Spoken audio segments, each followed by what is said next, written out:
गुरु जी, शुक्राना गुरु जी, जय गुरु जी। संगत जी, हम शिव शिव महापुराण की कथा कर रहे थे जिसके 27 पार्ट ऑलरेडी चैनल पर अपलोडेड है। ये 28th पार्ट है। तो मैं गुरु जी के मंत्र जाप के साथ स्टार्ट कर लेते हैं।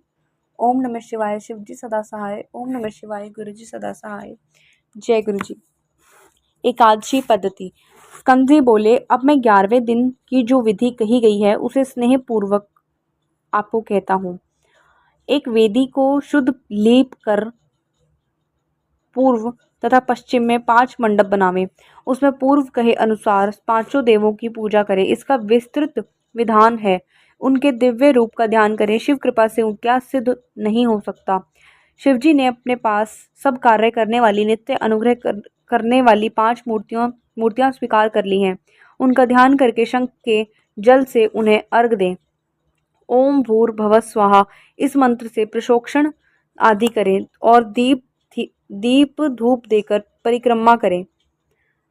नमस्कार कर सिर पर अंजलि बांधकर प्रार्थना करें, हे माताओं, तुम प्रसन्न होकर इस यति को शिव चरणों में रक्षित रखो। फिर विसर्जन करके उस प्रसाद को कन्याओं में बांट दें अथवा गौओं को डालकर खिला दें या जल में डाल दें, अन्यत्र कहीं भी ना डालें। इस तरह उनका श्राद्ध करें। यदि एकोदिष्ट श्राद्ध नहीं होता, इसमें 4 ब्राह्मणों को पूजा कर शिव समीप में भोजन कराने की विधि अलग है। शिव वर्ग वर्णन। स्कंद जी बोले, 12वें दिन सुबह उठकर स्नान तथा आत्मिक कर्म करके शिव भक्त यति 6 ब्राह्मणों को आमंत्रित करके मध्य माह में स्वादिष्ट भोजन करावे। फिर उन्हें परमेश के निकट बैठाकर पंचोक्त पूजन कर मौन नमस्कार करें। उसी स्थान में गुरु पूजन का संकल्प करें और कुशा का स्पर्श करें। उनके चरण धोवें और परमेष्ठी रूप गुरु तथा उनके भी गुरु का ध्यान करें। आसन दें, धूप दीप नैवेद्य आदि सारी पूजन सामग्री से विधि को संपन्न करें। नमस्ते कहते हुए नमस्कार करें और देवी आदि मंत्रों से अक्षत छोड़ें। नमस्कार सर्वना अमृतसुर ऐसा कहें। ब्राह्मणों को भोजन कराकर स्वयं हाथ में जल लेकर उनके हाथ धुलावें। फिर आसन पर बैठाकर तांबुल, दक्षिणा, छतरी, पादुका, आसन, पंखा, चौकी, वेणु, दंड आदि देवें। परिक्रमा तथा नमस्कार कर उन्हें द्वार तक पहुंचा कर आए। उनके द्वारा लौटाने पर लौटे। ब्राह्मण अतिथियों, दीनों, अनाथों को भोजन कराकर स्वयं भोजन करें। इस तरह उत्तम गुरु की आराधना कर बड़े बड़े भोगों को भोगता है। स्कंद जी वामदेव जी को इस तरह उपदेश देकर माता पिता के चरणों में नमस्कार कर कैलाश के शिखर पर चले गए। तब वामदेव जी ने स्कंद स्वामी का भी अनुसरण किया और शिव पार्वती जी को शीश नवाकर भक्ति से पूर्ण हो गए। पृथ्वी पर गिरकर अनेक स्रोतों से उनकी स्तुति की, तब उनकी कृपा पाकर वहीं रहने लगे। सूत जी बोले, हे मुनियों, आप लोग भी ओंकार महेश्वर को ही शिव जानकर यही विश्वेश्वर का ध्यान करते हुए सुखपूर्वक निवास करो। ऐसा कहकर वे बद्रिक आश्रम को चले गए। वायवीय संहिता एकादश खंड। विद्यावतार का कथन। श्री वेदव्यास जी बोले, मैं शिव, गणेश, स्वामी कार्तिकेय तथा सृष्टि की उत्पत्ति, पालन तथा संहार करने वाले भगवान शंकर को नमस्कार करता हूँ, जिनकी शक्ति अद्वितीय है और सबसे गमन करने वाले तथा व्यापकता ही जिनका स्वभाव है। मैं उन शिव कर्ता अविनाशी शिव महात्मा महादेव जी की शरण में हूँ। जब धर्म नदी गंगा यमुना के संगम स्थल प्रयाग नैमिषारण्य में ऋषियों ने पुनः यज्ञ का अनुष्ठान किया तो उन मुनियों के उस यज्ञ का वृतांत सुनकर व्यास जी के पुत्र सूत जी उस स्थान पर गए। तब उन्हें आया देखकर सब मुनि प्रसन्न हुए और प्रेम पूर्वक विधि से ऋषियों ने उनका सत्कार पूजन किया आदि किया। फिर उन्हें वे आसन पर बैठाकर प्रार्थना करने लगे, हे सर्वज्ञ सूत जी, आपका आगमन शुभ हो। आप सब इतिहास पुराणों के जानने वाले हमारे आश्रम पर पधारे हैं, हमारे अहोभाग्य हैं। आप हम लोगों को भी दिव्य रूप कथाओं का अमृत पान कराइए। इस तरह मुनिगणों की यह प्रार्थना सुनकर पहले सूत जी ने भगवान शंकर और गणेश जी का ध्यान किया। फिर जगदम्बा पार्वती और अपने गुरुदेव को प्रणाम करके बोले, हे मुनियों, अब आपको सभी विद्याओं के रूप पुराणों के प्रकट होने का वृतांत सुनाता हूँ। पुराण क्या है? श्वेत कल्प के समय वासुदेव ने जो कहा था, उन्हीं शब्दों तथा अर्थों से युक्त न्याय से पूर्ण शास्त्रों के अर्थों में शोभित तथा कर्म ही पुराण कहे जाते हैं। 4 वेद 6 शास्त्र, मीमांसा, न्याय, धर्मशास्त्र, सभी पुराण आदि ये 14 तरह की विद्याएं हैं। आयुर्वेद, धनुर्वेद, गंधर्व वेद, अर्थशास्त्र, ये चार उन 14 में युक्त कर देने से विद्या 18 तरह की हो जाती हैं।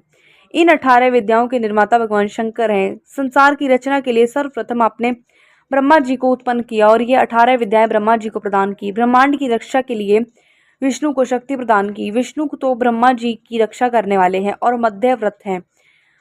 ब्रह्मा जी ने 18 विद्याएं पाकर 18 पुराणों का विस्तार किया। फिर ब्रह्मा जी के 4 मुखों से 4 वेद उत्पन्न हुए। उसके बाद अन्य शास्त्र उत्पन्न हुए। अतः इनका पढ़ना और समझना सांसारिक लोगों के लिए कठिन है। यह सोचकर कृपालु भगवान शिव व्यास रूप में प्रकट हुए और वेदों का विभाजन करके शास्त्रों को संक्षेप रूप में बनाया। इसी प्रकार सभी द्वापर युगों में अंत में विष्णु भगवान व्यास रूप में प्रकट होते हैं और वेद आदि विभाजन किया करते हैं। इस द्वापर युग की समाप्ति में सत्यवती पुत्र कृष्ण द्वैपायन नाम से व्यास जी प्रकट हुए और वेदों को 4 भागों में विभक्त किया। इसलिए इनका नाम वेद व्यास जी प्रसिद्ध हुआ। जब तक इन पुराणों को ना पढ़ा जाए तब तक वेद, उपनिषद, वेदों के अंश पढ़ने से कुछ भी ज्ञान नहीं होगा। 18 पुराणों के नाम इस प्रकार हैं: ब्रह्म, पद, विष्णु, शिव, भागवत, भविष्य, नारद, मार्कंडेय, अग्नि, ब्रह्मव्रत, लिंग, वराह, वामन, कुम्र, मत्स्य, गरुड़, ब्राह्मण और स्कंद है। इनमें चौथा शिव महापुराण शिवों की सभी कामनाएं पूर्ण करने वाला है।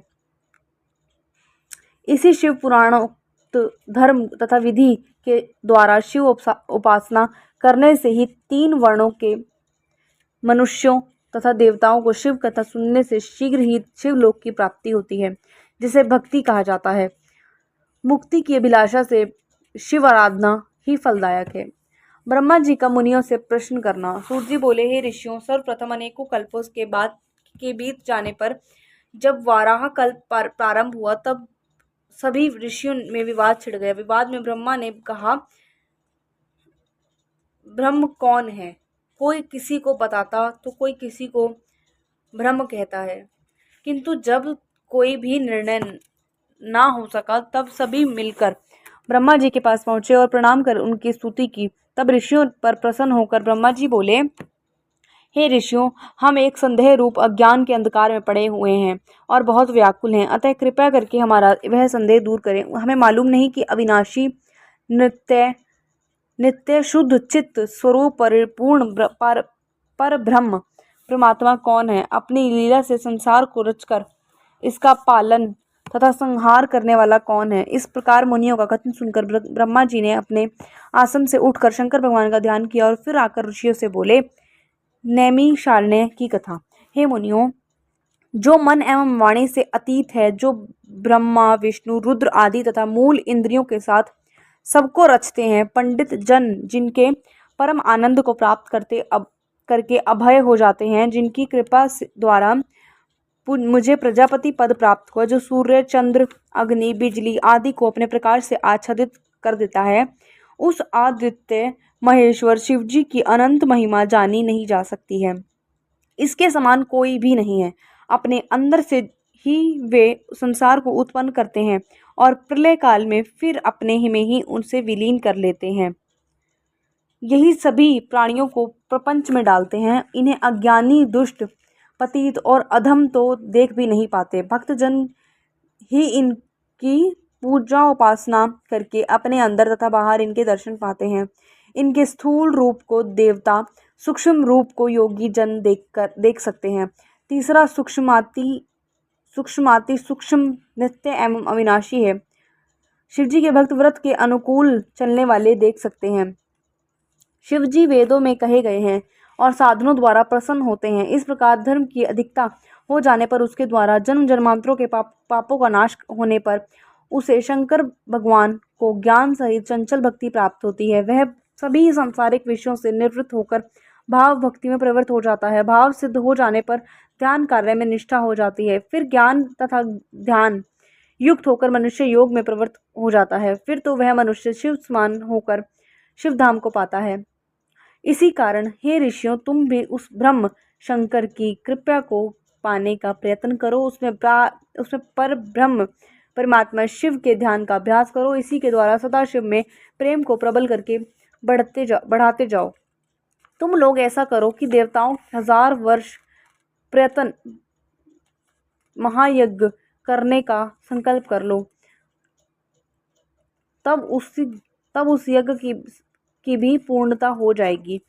तब तुम्हारे मंत्रों द्वारा आवाहन किया जाएगा, वायुदेव भी तुम्हारे पास आ जाएंगे, उसी से ही तुम्हें अपने कल्याण का मार्ग प्राप्त होगा। उसके बाद तुम लोग परम पवित्र वाराणसी नगरी में चले जाना।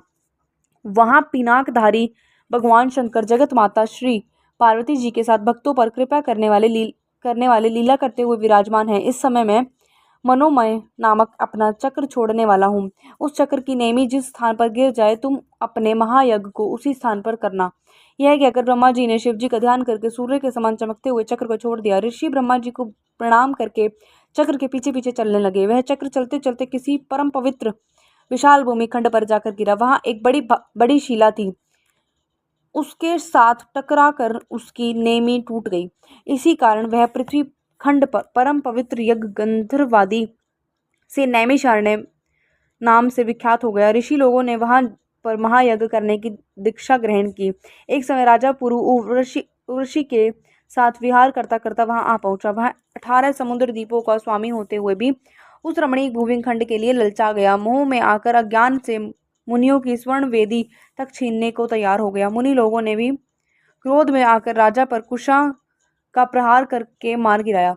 वह भूमि खंड है जिस पर बैठकर ब्रह्मा जी ने पहले सृष्टि रचना आरंभ की थी। इस भूमि खंड को पाकर ऋषि लोग आनंदित हुए। वायु का आगमन। सूत जी बोले, हे ऋषियों, उन भाग्यशाली ऋषियों ने उसी नैमिषारण्य क्षेत्र में भगवान शंकर के आराधन से महान यज्ञ किया। उन्होंने 10,000 वर्ष में जाकर उस यज्ञ को पूर्ण किया।